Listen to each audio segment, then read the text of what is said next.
to point specific, not to focus on the point of pain. In fact, I think we should wear big buttons that say, don't go for the obvious.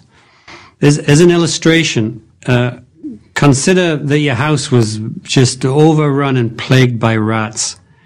In Los Angeles a few years ago, we had a bit of a rat infestation, and they're horrible little creatures, aren't they? So anyhow, your house is overrun with rats. What are you going to do? So you decide to go to your hardware store and you get a great big drum of rat poison and you're shoveling that everywhere, And for some reason, the rats seem to like it. I don't know. They seem to be getting bigger. So then you decide to take more drastic measures, and you think, I always wanted to be an axe thrower. So you go and buy an axe and you get to be throwing that axe. And you get really a good shot and you're just splitting those little rats. And you develop axe thrower shoulder. So then you think, well, there must be another way. So you go down to your local gun show and buy a nice modified AK-47, and you're just shooting the whole place up trying to get these rats. And we're going to ask you, is that a healthy environment? Spreading poison, throwing axes, and shooting guns? And the answer is no.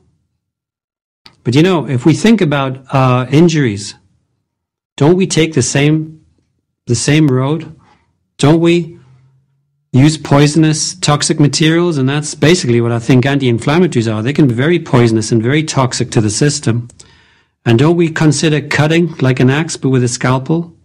And don't we consider things like shooting with cortisone and injections? We do, don't we?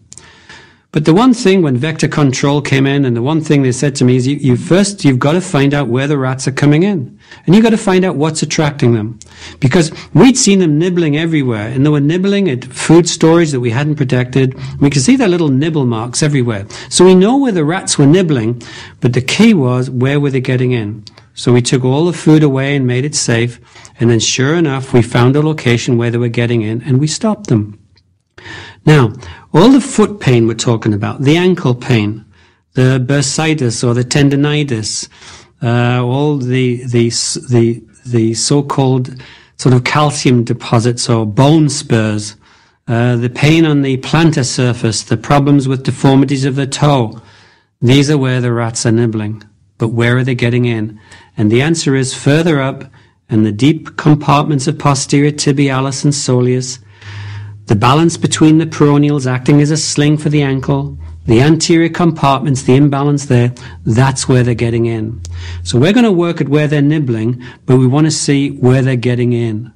This is going to apply all the time. It's like a great river going through the middle of a city, but there's toxic material in the river. The local council can spend millions on cleaning up the river, but the secret is go upriver and find out who's dumping.